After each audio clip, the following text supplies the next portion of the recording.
제가 좋아하는 이제 운동들이 참 많이 있는데요. 그 중에서 하는 운동도 있고 또 보는 운동도 있습니다. 주로 제가 이제 보는 운동 중에서 좋아하는 운동은 야구입니다. 야구. 그래서 제가 이제 부산에 있을 때 이제 첫째 아들을 낳고 제 꿈이 하나 있었어요. 우리 첫째 아들과 함께 롯데 야구를 응원하러 한번 가보는 게 소원이었어요. 그래서 아이가 크기만을 기다렸습니다. 근데 생각보다 늦게 크더라고요. 그래서 얘가 4살이 되던 해에 이제 첫째 아들을 데리고 드디어 이제 야구장 갈 때가 됐다 해서 그 해 시즌에 사직구장이, 여러분 우리나라에 10개 구단이 있는데 그 중에서 가장 응원의 열기가 뜨거운 곳이 사직구장입니다. 롯데. 그래서 그곳에 이제 아들 이제 유혜리와 함께 이제 옷을 맞춰 입었어요. 야구장에 가야 되니까.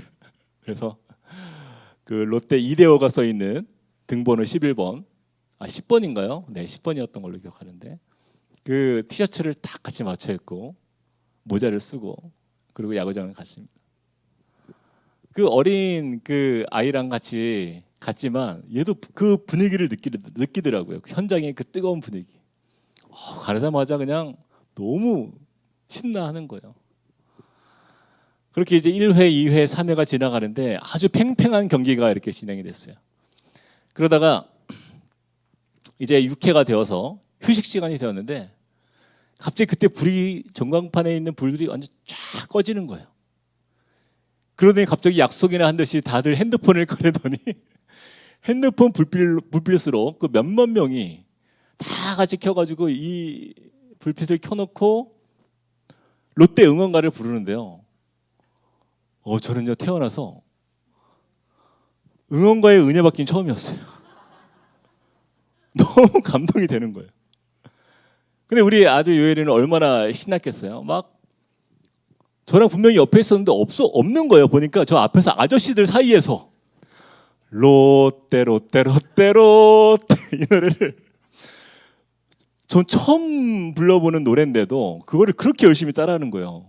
그 아저씨들 사이에서 4살짜리가 롯데 롯데 롯데 롯데 승리는 우리 것 막 그러면서 엄청 열심히 응원하고 그날 경기에서도 이겼어요.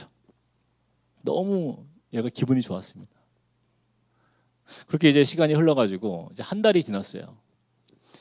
근데 주일날 이제 교회에서 그날 제가 기억하기로는 청소년부 어떤 집회였던 것 같아요. 우리 교회 안에 그때 당시에 유혜를 데리고 이제 제가 맡은 순서가 없으니까 얘가 찬양을 좋아해서 이제 청소년부 찬양 집회 갔는데 마침 거기에서 불렀던 찬양이 영광 영광 할렐루야 이 찬양인 거예요.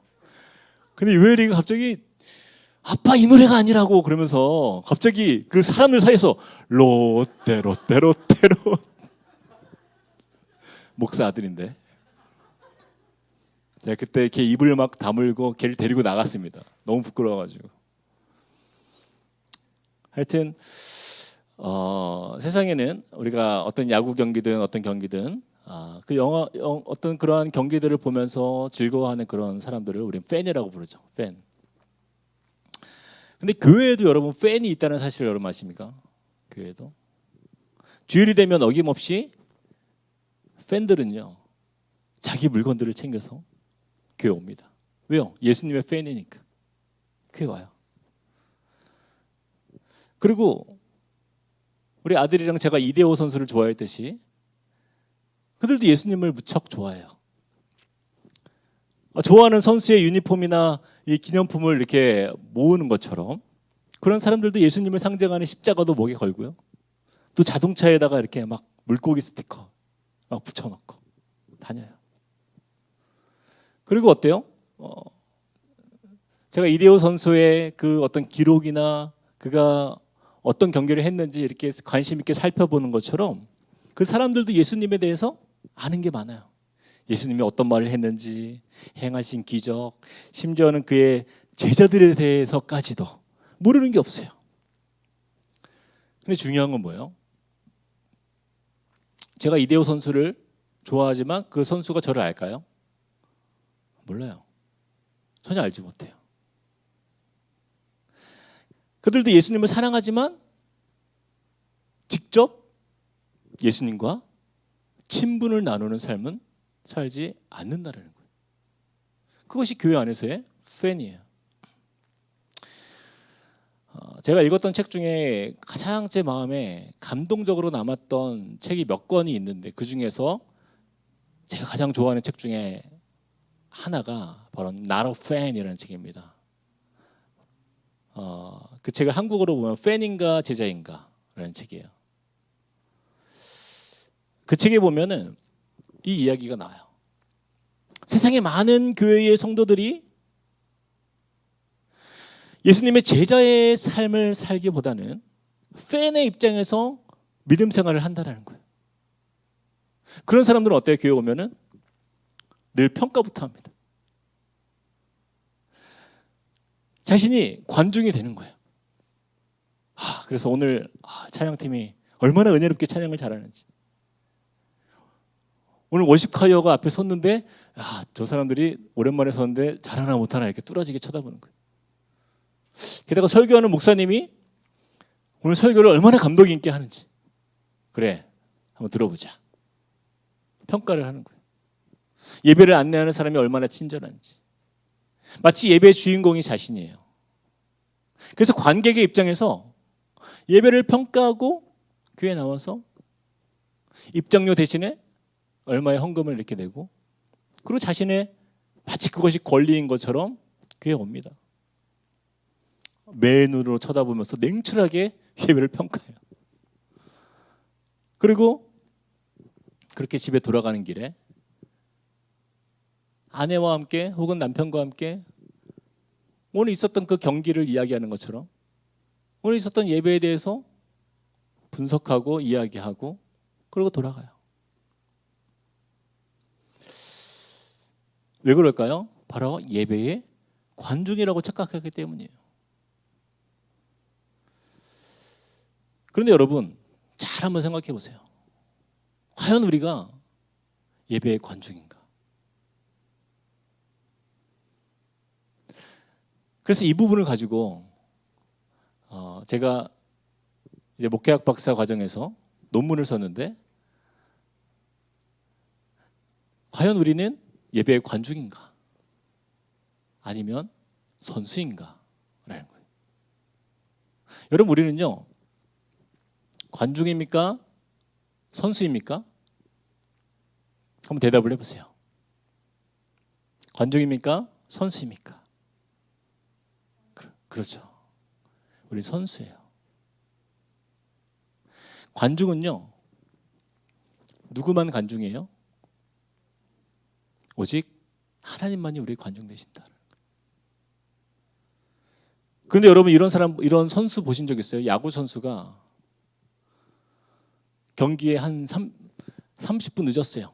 이미 시합이 시작됐어요. 늦게 와가지고 이제 감독한테 와가지고 감독님 저 오늘 좀 길이 막혀가지고 오늘 늦었습니다. 자 2회부터 제가 들어가면 될까요? 그런 선수 보신 적 있어요? 없어요? 없잖아요. 선수는요 절대로 경기에 늦지 않아요. 그리고 최소한 미리 몇 시간 전에 경기장에 와서 뭐예요? 운동장 컨디션을 점검해요. 그리고 최소한 2시간 전에는 워밍업을 마치고요. 그리고 남은 1시간 동안 그날 컨디션과 작전들을 짜가면서 준비하는 시간을 갖는 거예요. 근데 야구장에서 관중들을 보면 어때요? 저하고 유혜리가 같이 야구 경기를 신나게 보고 나서 그 야구 경기를 위해서 우리가 헌신하는 일이 있을까요? 전혀 없잖아요. 그냥 팝콘 먹다가 치킨 먹다가 야구 경기가 끝나면 집에 가면 되는 거예요. 자, 우리 이 시대에 한국 교회에 또는 이 시대를 반영하는 수많은 교회들의 문제가 어디 있는가? 바로 그것은 우리가 우리의 자리를 찾지 못하는 거예요.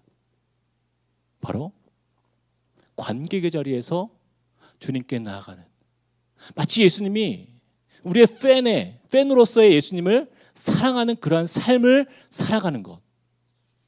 그것이 바로 이 시대의 한국교회와 또 이 현대 교회의 가장 취약한, 연약한 그런 모습을 우리가 볼 수 있는 부분이다라는 것입니다. 그래서 하나님의 그 자리, 그 유일한 관중이 되시는 그 하나님의 자리를 누가 빼앗는 거예요? 사람이 빼앗는 거예요. 저는 우리가 우리 스스로에게 한번 질문을 해보았으면 좋겠어요. 나는 과연 예수님의 팬인가? 혹은 예수님의 제자인가?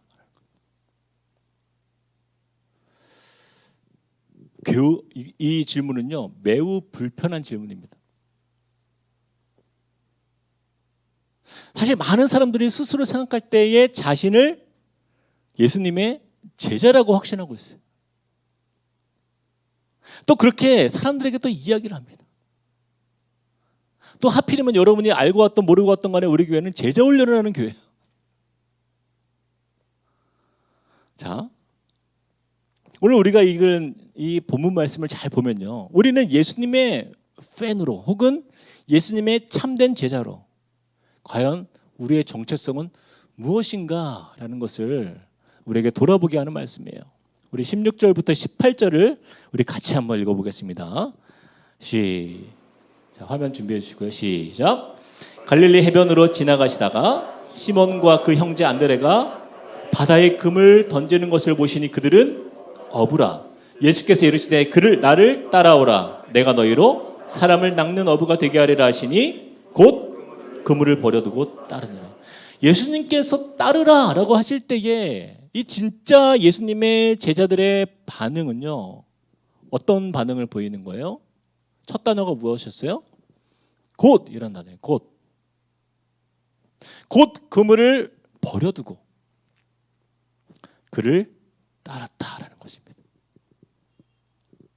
어떤 구차한 변명이나 이유가 없어요.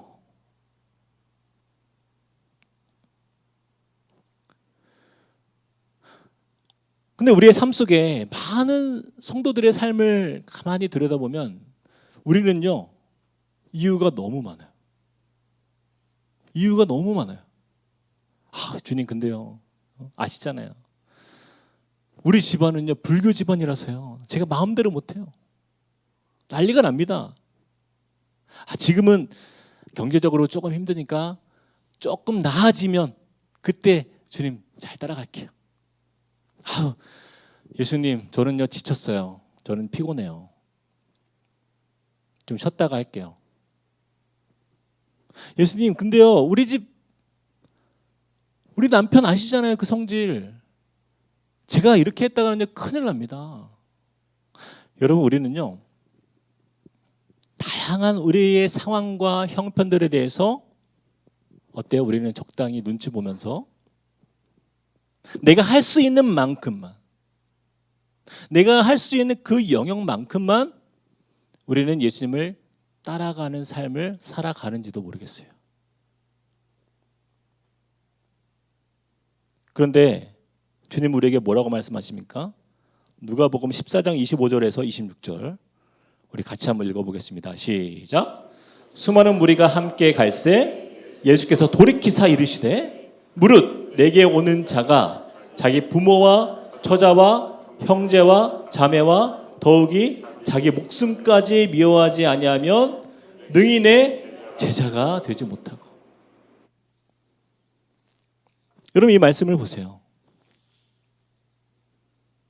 예수님의 제자가 되는 것은요, 그냥 말로만 되는 것이 아니라 그에 따른 분명한 결단이 필요하다라는 거예요.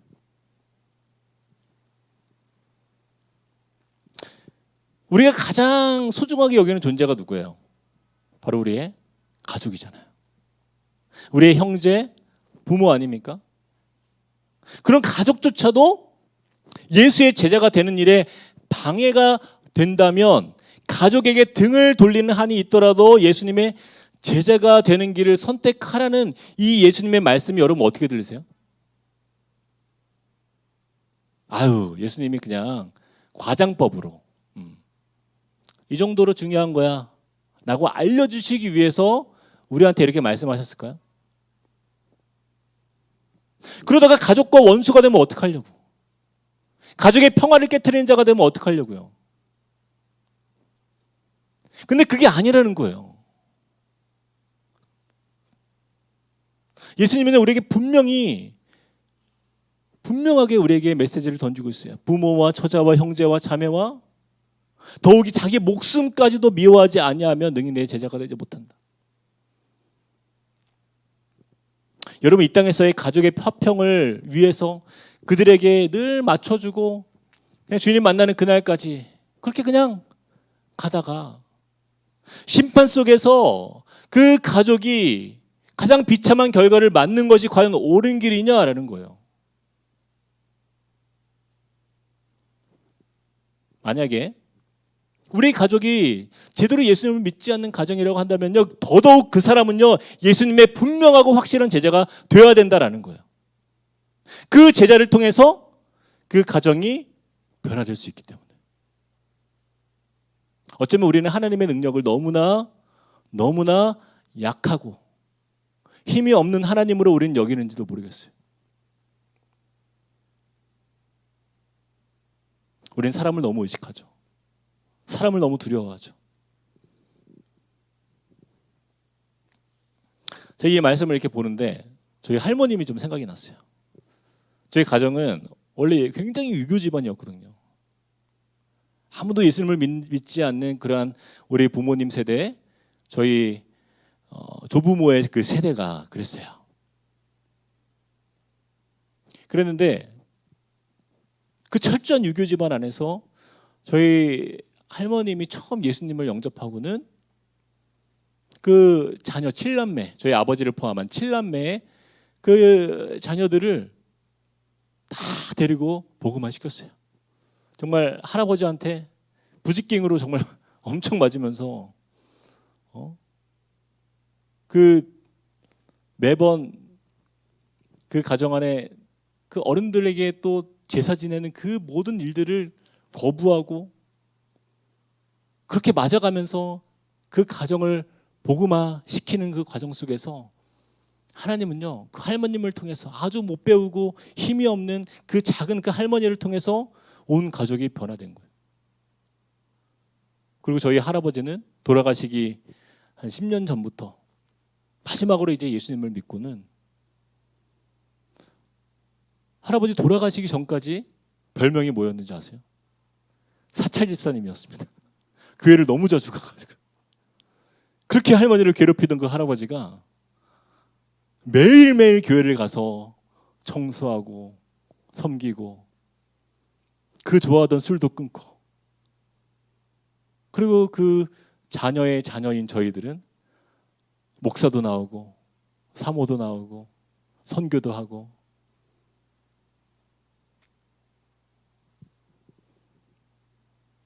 예수님 우리에게 그렇게 말씀하세요.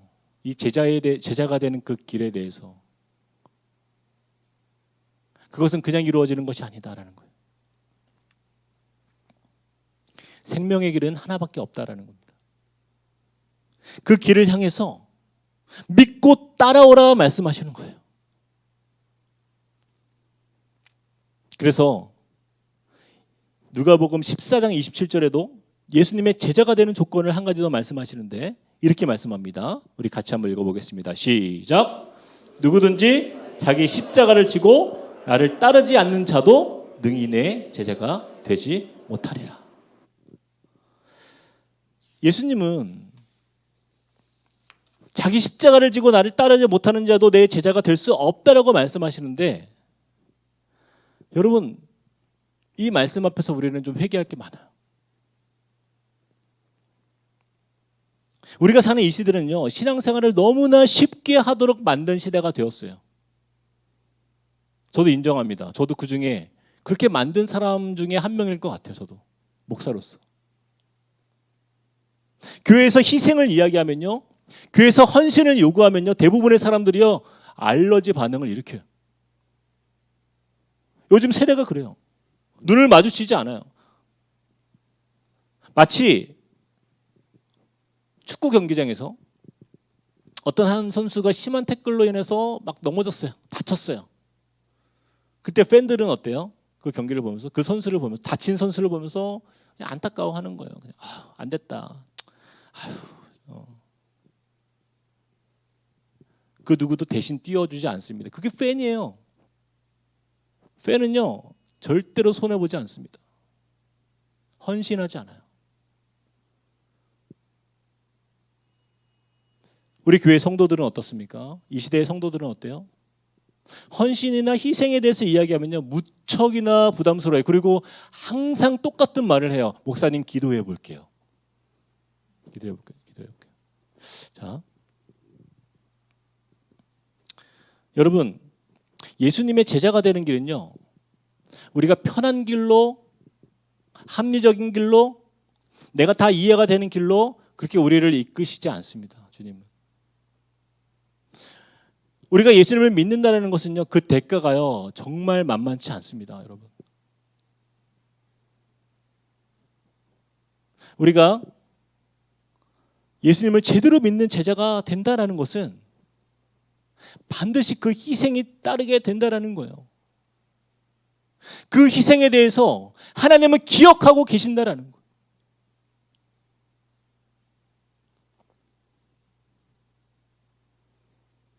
한 선교사님 부부가 자녀의 문제로 굉장히 고민이 많았어요.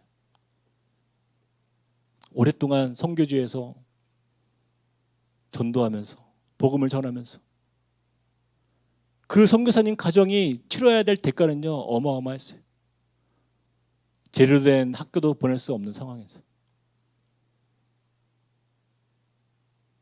그런데 그 아이들이 그런 환경 속에서 얼마나 마음이 힘들고 얼마나 어려운 시간을 보냅니까? 대화도 잘 되지 않는 그런 지역에서.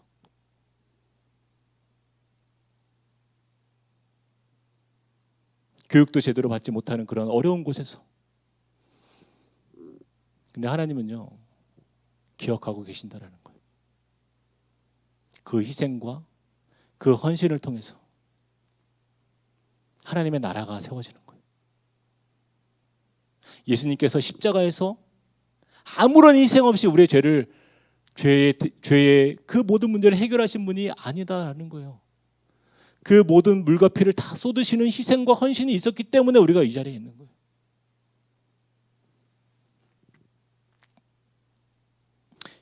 여러분 십자가는요 우리 기독교의 상징입니다. 그렇죠? 그런데 이 십자가가 가지는 의미는 무엇이에요? 우리가 이렇게 아름다운 십자가를 목에 걸고 때로는 십자가의 모양이 너무나 아름다워서 우리가 가지고 다니고 싶은 그러한 모양일지는 모르겠지만 십자가가 가지는 의미가 뭐예요? 죽음이에요. 죽음. 십자가는 죽음인데 죽는 사람은 아무도 없어요. 우리는 십자가가 너무 많이 들어서 친숙한 하나의 브랜드가 되었어요. 하지만 예수님 당시에 십자가를 지는 것은요 가장 수치스러운 일이었습니다.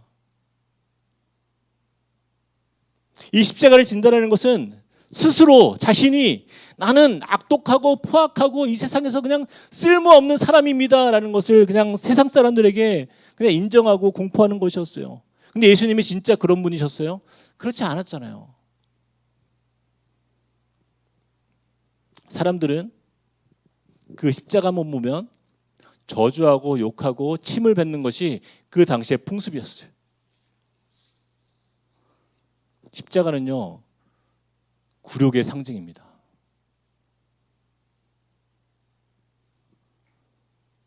벌겨벗겨진 채로 만인 앞에서 욕보이게 하는 그런 혐오스럽고 부끄러운 심벌이 바로 이 십자가예요.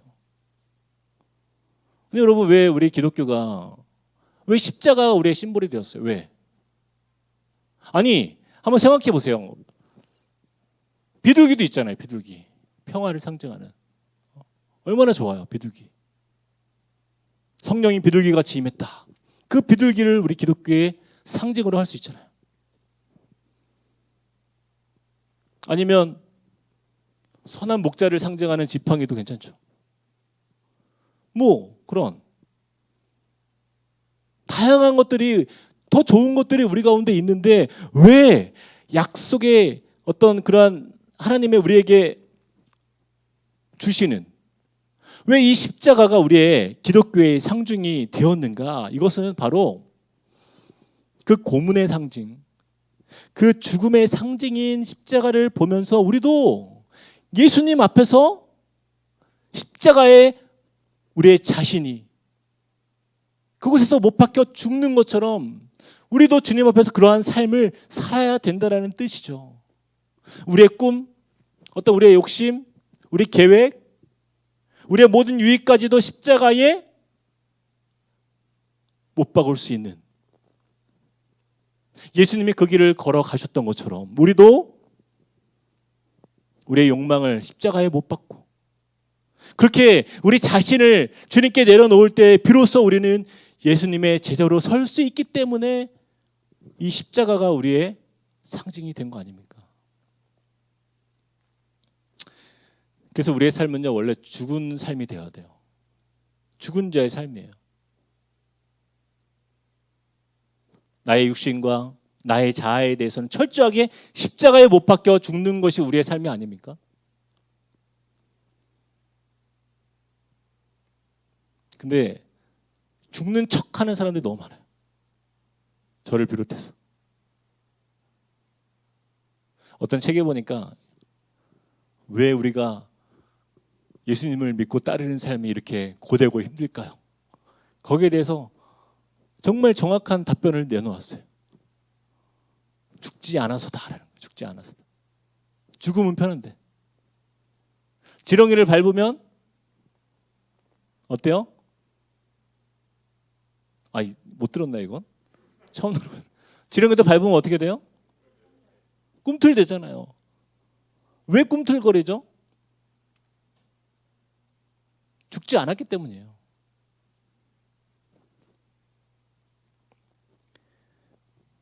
아예 내가 죽으면 평안합니다.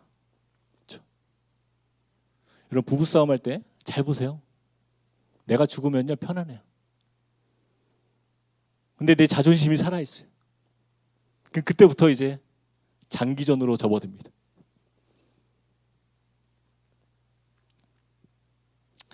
고린도전서 15장 31절에 사도 바울은 그래서 자신에게 날마다 이렇게 선포해요.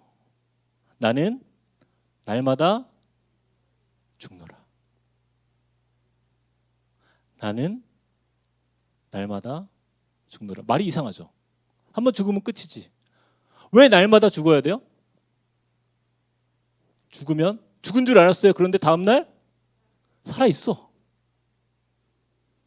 그럼 내 자신을 또 죽이는 거예요. 또 그 다음날 살아있는 내 자신을 또 보게 돼요. 그때마다 죽는 거예요. 그게 십자가 앞에서의 삶이죠. 그게 바로 예수님의 제자의 길이에요.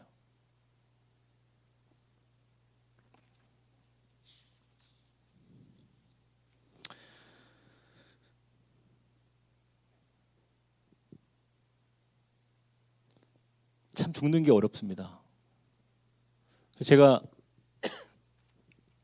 지난번에 주일날도 한번 그 얘기를 한 것 같은데, 하나님 나라의 도전이라는 책에 보면 이런 글이 나와요. 우리가 세상에 나가서 하나님 나라를 이루기 위해서 어때요? 때로는 얻어 터지고, 세상에 나가서 정말 말씀대로 살다 보니까 마음이 상하고 깨지고 막 마음을 다쳐요. 그래서 주일이 되면, 수요 예배가 되면 주님 앞에 나와서 정말 하나님 나라를 이루기 위해서 애쓰고 고생했던 그 악한 영과의 그 전쟁 가운데에서 싸웠던 우리 전우들이 함께 모여서 서로 위로하고 격려하고 또 사랑하는 것이, 그것이 교회다라고 얘기했죠. 그런데 많은 현대교회의 문제가 바로 여기에 있습니다. 세상에 나가서 하나님 나라를 위해서 처절하게 싸우고 헌신하고 정말 그렇게 전쟁해야 되는데, 영적 전쟁 가운데 나가야 되는데 그 힘을 가지고 어디서 싸우고 있어요? 교회 안에서 싸우는 거예요. 그래서 어때요? 세상에서 힘을 안 쓰니 힘이 남아 돌잖아요. 그 남아도는 힘을 가지고 교회 안에서 치고받고 싸우는 거예요. 그리고 교회에서 상처받은 걸 가지고 세상에 나가서 풀어요.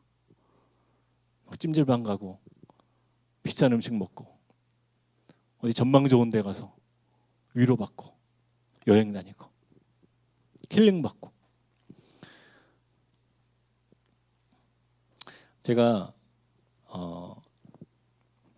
예전에 미자립 교회를 이렇게 돕는 일을 하는 일에 프로젝트에 제가 이제 같이 참여한 적이 있었는데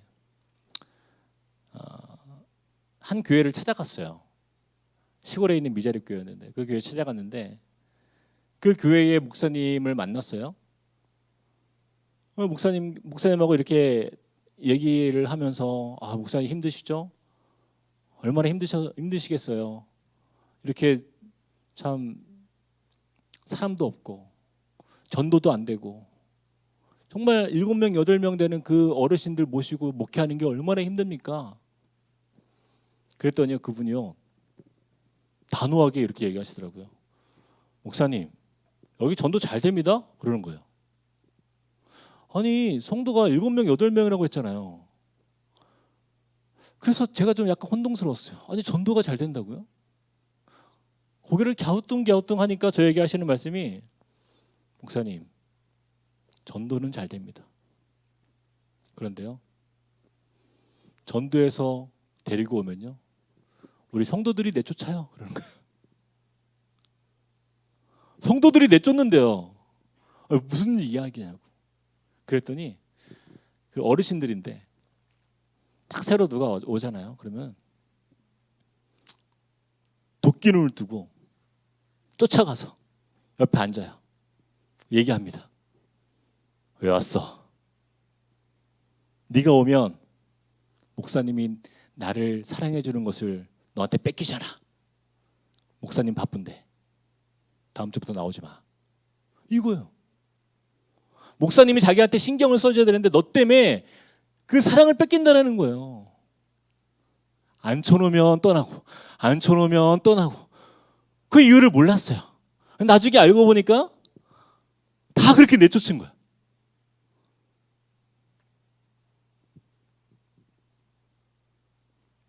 여러분 이게 남의 일이 아닙니다. 하나님이 사랑하시는 그 교회 위에 얼마나 말도 안 되는 정말 얼마나 많은 사람들이 교회에서 상처를 받고 떠나는지 몰라요. 예수의 제자라고 모인 사람들로 인해서 상처받고 하나님을 떠나는 일들이 아니 전도하기도 이렇게 어려운 세상에서 앉혀놨는데 떠난다라는 거예요.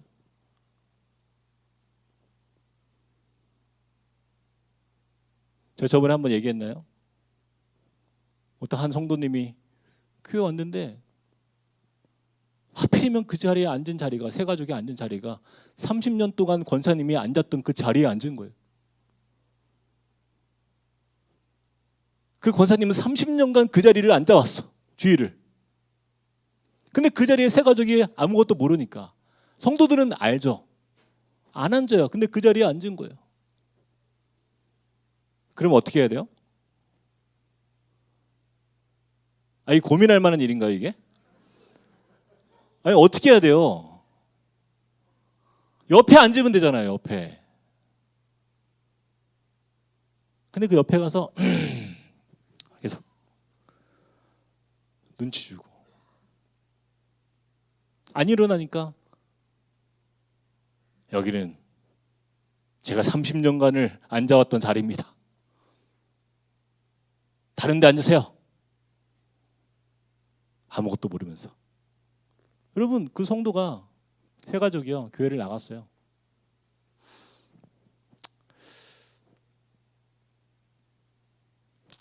여러분 우리 삶은 어떻습니까? 이 정도까지는 아니더라도 과연 우리는 날마다 죽고 있습니까? 오늘 우리가 읽었던 그 예수님의 부르심 앞에서 그 제자들이 곧 그분을 버려두고 예수를 따르는 그 이야기는 뭐예요? 고민하지 않았다는 거예요. 하나님께서, 예수님께서 나를 부르신다. 그 인도하심 앞에 자신의 가장 소중했던 그 그물을 그 자리에서 내려놓고 주님을 따라가는 것이 제자다라는 거예요. 저는 이 불편한 이야기를 오늘 여러분들에게 나누면서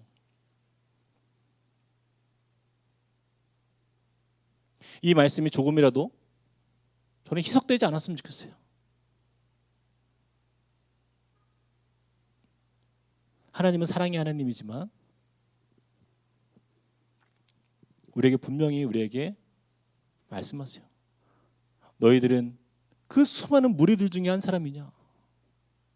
예수님을 따랐던 그 수많은 무리들, 예수님의 필요에 의해서, 병고침을 받기 위해서, 좋은 소리를 듣기 위해서, 나의 필요를 채워주기 위해서 그렇게 찾아오는 그 무리들 중에 한 사람이냐? 아니면 예수의 길을 함께 걸어갈 예수의 제자인가?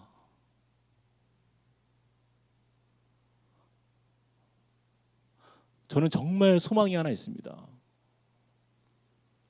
제가 나중에 천국 가서 주님 만났을 때 병진아 고맙다, 저 이야기를 듣고 싶어요. 함께 꿈꾸는 교회에 하나님이 이렇게 아름다운 교회로 세워주셨는데 그냥 교회가 무리만 가득한 교회, 사람은 많아. 근데 아무도 제자가 없어요. 아무도 헌신하지 않아. 하나님의 말씀 앞에서 아무도 반응하지 않는다라고 한다면 우리는요 잘못 산 거예요. 우리 교회가 필요합니까? 무리로 살 바에는요 큰 교회 가는 게 좋아요. 가세요 여러분, 큰 교회로 라고 말하면 다음 주부터 여러분 안 보일까 봐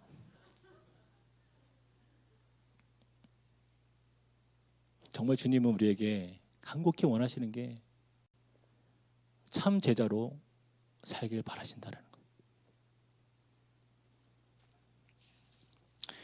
예수의 길은요 좁은 길입니다. 힘겨운 길이에요. 우리가 하나님 앞에 다시 한번 우리의 마음에 진지한 결단이 있었으면 좋겠어요. 주님, 나는 예수님의 팬으로 살아갈 것입니까? 아니면 예수님의 제자로 남겠습니까?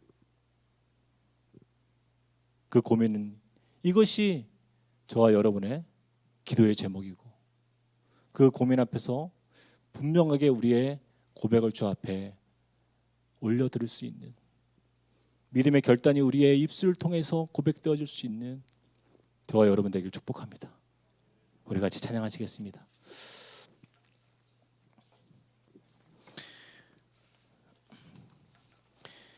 우리 이 찬양을 드렸으면 좋겠어요. 예수의 길.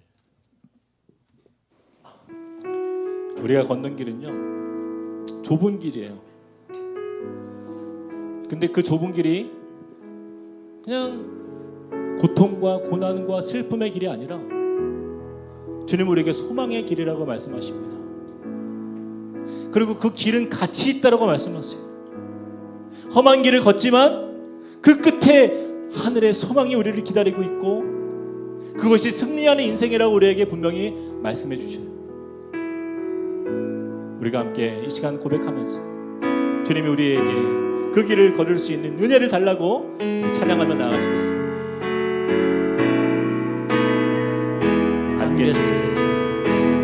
안개 속에서 주님을 보내 아무도 없을 것 같던 그곳에서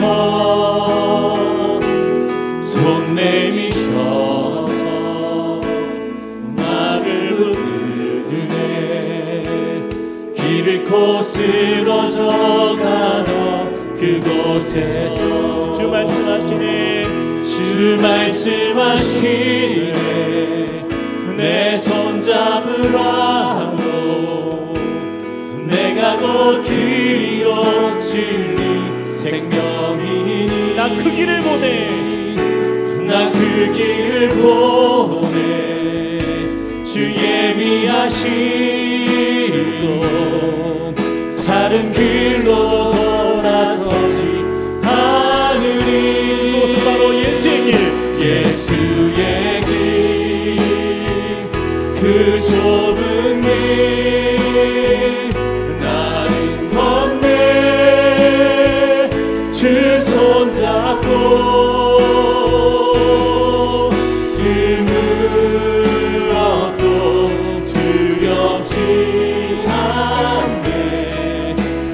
주신 약속 내게 있으니 세상의 길, 세상의 길, 그 험한 길, 그 험한 길, 그 안에서 승리하네.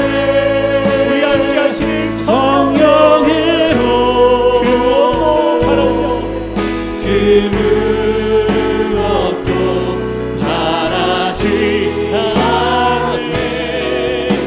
저 하늘에 내 소망 예수의 길, 그 좁은 길, 예수의 길, 그 좁은 길 나는 주님과 함께 걷습니다. 주님의 손을 붙들고 내가 나가면 주님 나를 이끌어 주시고 주님을 따라가는 인생 되길 소망합니다. 무엇도 두렵지 않네. 주님 주신 약속 내게 있으니 세상의 길, 그 험한 길 승리하네. 성령으로 그 무엇도 바라지 않네. 저 하늘에 내 소망이 있으니. 여러분 우리 같이 한번 기도합시다. 한번 눈을 감고요. 여러분 정말 주님 앞에서 우리가 좀 진실했으면 좋겠어요. 예수님이 갈릴리 해변으로 지나가시다가 시몬과 그 형제 안드레가 바다에 금을 던지는 것을 보시니 그들은 어부라. 그들의 본분은 어부였고 가장 잘하는 것이 어부의 삶이었어요. 그리고 그것이 자신의 인생의 전부라고 생각했어요. 근데 예수님이 그들에게 말씀하시고 나를 따라오라. 나를 따라오라.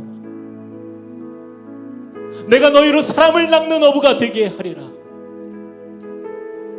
그때 그들은 아무 말을 하잖아요. 곧 그물을 버려두고 따르니라.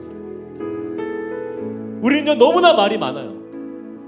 우리의 인생은 너무나 변명이 많아요. 우리는 하나님 앞에서 주님이 나에게 주시는 은혜는 너무나 반갑고 나의 삶 속에 주님 나의 기도는 반드시 들어주셔야 돼요. 하지만 헌신은 나중에, 주님을 위한 희생은 그것은 다른 사람들이 하는 거. 참 제자인지 팬인지 정체성이 분명하지 않습니다. 우리 같이 한번 이 시간에 기도할 때 하나님, 내 인생이 다시 한번 말씀 앞에 나의 삶의 기준을 두고 주님 앞에 결단하는 삶이 되게 하여 주시옵소서. 말로 내 삶을 변명하는 인생이 아니라 삶으로 곧 그물을 버려두고 주님을 따랐던 제자와의 삶을 내가 살아가겠습니다. 주님 내 삶을 인도하여 주시옵소서. 우리 같이 한번 기도하며 주님 앞에 나아가십시다. 사랑의 하나님 주님을 의지하며 나아갑니다. 오 주님, 이 시간 우리의 삶을 주 앞에 올려드립니다. 주님께 하나님 나의 삶을 맡기며 나아갑니다. 주님 우리 가운데에 충만한 주의 은혜를 부어주시옵소서. 성령 하나님 우리 가운데 충만한 주의 영을 채워주시옵소서. 하나님 주님을 따라가는 인생은 반드시 희생이 있다는 거라고 말씀하였는데 하나님 우리는 그 희생에 집중하여서 하나님 우리는 너무나도 두렵고 너무나도 아버지 하나님 마음과 우리의 걱정과 불안과 염려 속에 살아가는 우리의 모습을 하나님, 그러나 주님이 우리에게 맡기신 이 그 길을 향하여서 하나님 우리가 전심으로 하나님 주님을 온전히 따라가는 주님을 주시옵소서. 주님 우리의 심령 위에 주의 충만한 영을 부어주시옵소서. 하나님 그 길이 비록적으로 하나님 그 길을 비록으로 하나님 우리가 두려워하지 않냐면 하나님 우리의 삶을 주시고 인도하시는 주님을 향한 우리의 하나님 주님 앞에 소망이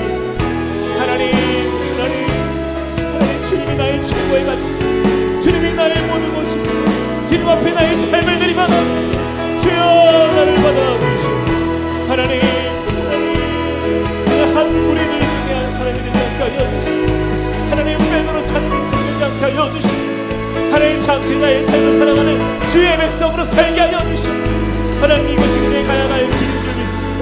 이것이 우리 교회가 나가야 할 소망인 줄 믿습니다. 이것이 우리의 간절한 고백이 되어 주시옵소서. 주님, 우리의 삶을 받아주시고 하나님 인도하여 계시옵소서. 주님, 역사하여 주시옵소서. 하나님, 주님이 맡기신 우리의 인생 위에 하나님 곧한 주님의 백성의 삶을 하나님 우리가 무엇으로 사랑하시옵소서. 하나님, 주님은 우리에게 부르시고 나를 따라오라 말씀하시는 그 인도하심 앞에서 하나님, 우리를 너무나도 머뭇거리고 하나님 주저앉아 있는 우리의 모습을 바라봅니다. 하나님, 주님 앞에서 믿음으로 달려가는 우리의 삶을 위하여 주님 앞에 우리의 전심과 주님을 믿고 나아가는 주의 백성을 하여 주시옵소서. 하나님, 우리의 연약한 우리의 인생 속에 하나님, 주님은 하나님 우리가 어떠한 능력이 있어서가 우리가 어떠한 자격이 있어서가 하나님, 주님이 부르시는 그곳에 하나님 쓰임받는 인생이 얼마나 감지고 소망입니다. 하나님, 우리가 보게 하여 주시고 거룩한 주님의 은혜를 따라서 하나님, 거룩한 주님의 은혜를 따라서 나아가게 하여 주시옵소서. 예수의 길, 예수의 길, 그 좁은 길,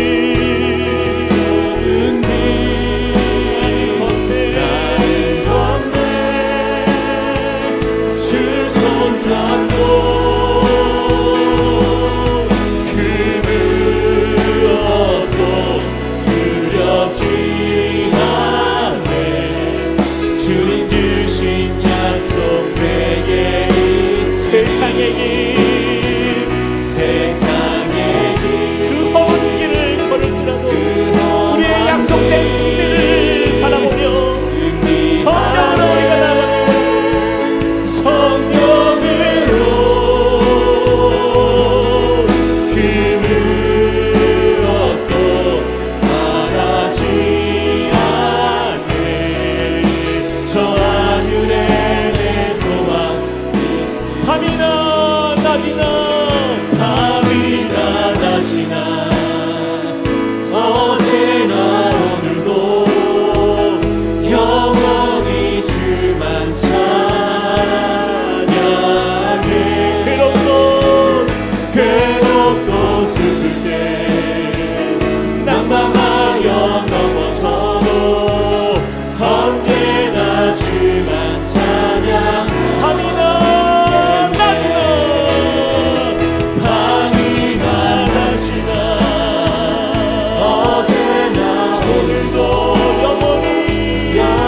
주님만을 사랑하며 주님만을 찬양하며 주님만을 위하여 찬양하는 주님의 백성으로 살게 하여 주시옵소서. 우리의 삶의 모든 괴롭고 힘들고 어려운 고민이 있을지라도 주님이 인도하시는 그 길을 향하여서 전심으로 하나님 힘있게 나아가는 주의 백성 되게 하여 주시옵소서. 밤이나 낮이나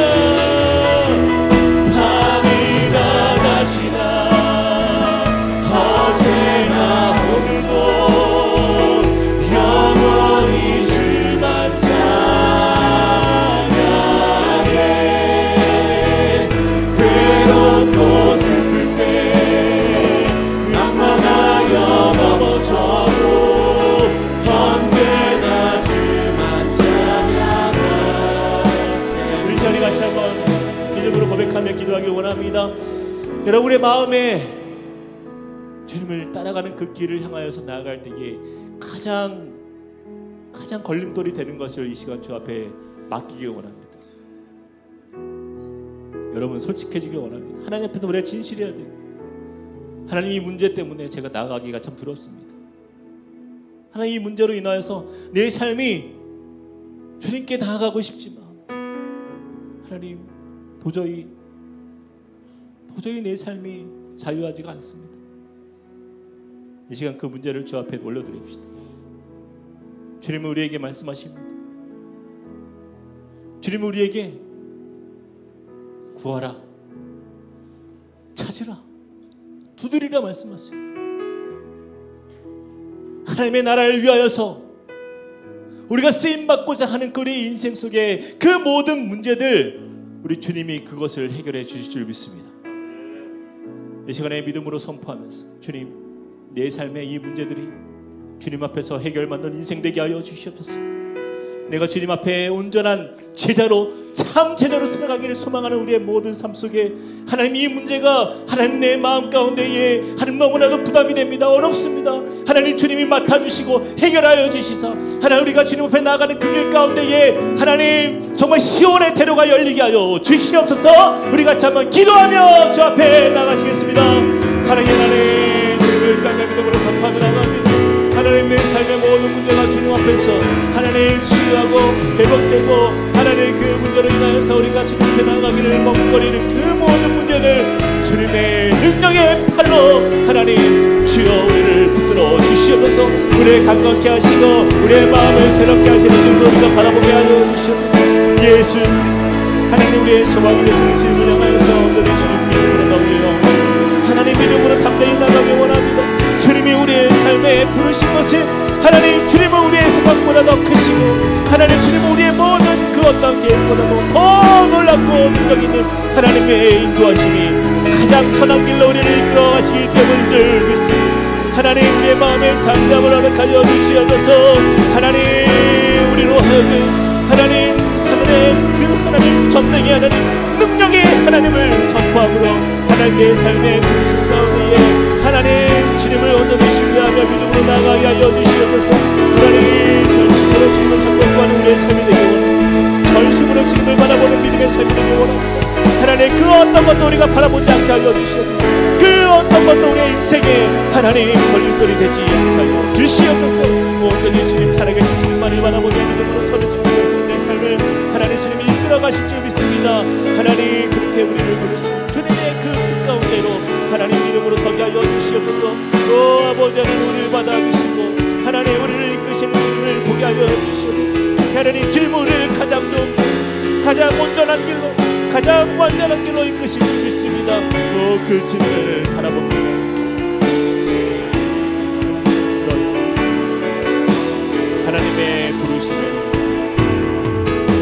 하나님의 부르심에는 후회하심이 없네. 내가 이 자리에 선 것도 주의 부르심이라. 하나님의 부르심에는 결코 실수가 없네. 나를 부르신 하나님의 신실하심을 우리가 온전히 믿네. 날 부르신 뜻 내 생각보다 크고 날 향한 계획 나의 지혜로 증명 못하고 우리를 가장 좋은 길로 가장 완전한 길로 오늘도 날 이끄심 믿네. 작은 나를 부르신 뜻을 나는 알 수 없지. 믿음으로 오직 감사와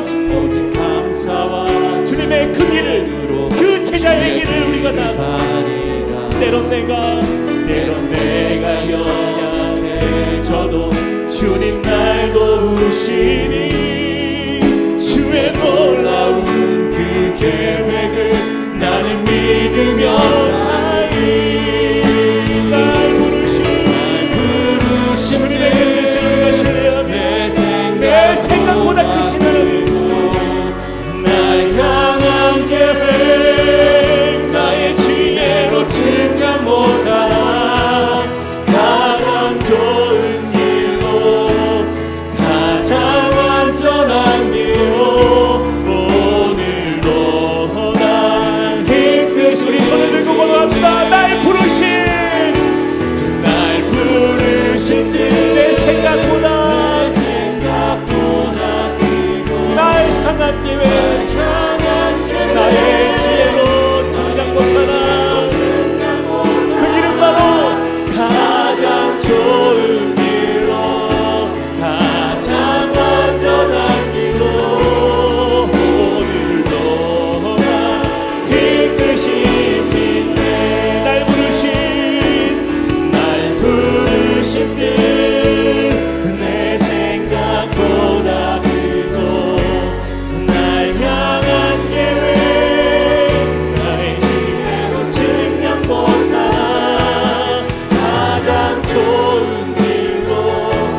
믿네 오늘도 나를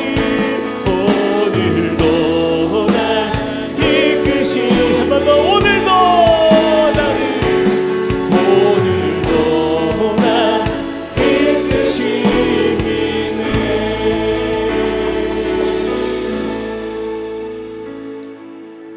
참 좋으신 주님,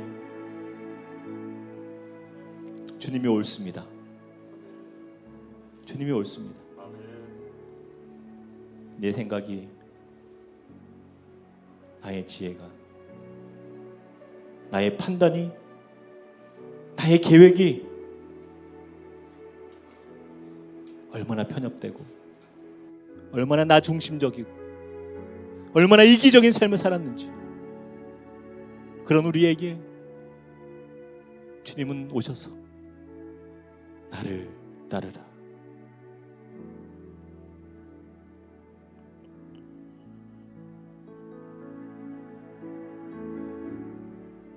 나를 따르라. 주님,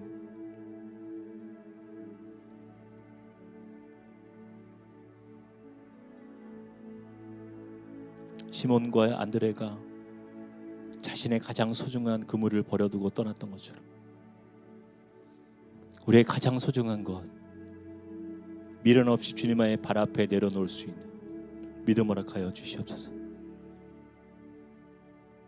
그것이 나의 생계를 책임지는 그물이라 할지라도, 그것이 내 삶에 가장 가치 있어 보이는 그 어떤 것이라 할지라도 언제나 예수님이 옳습니다. 예수님께서 나의 인생을 부르실 때에 아무 값 없이 우리를 부르신 것이 아니라 자신의 핏값으로 사신 우리의 인생, 주님,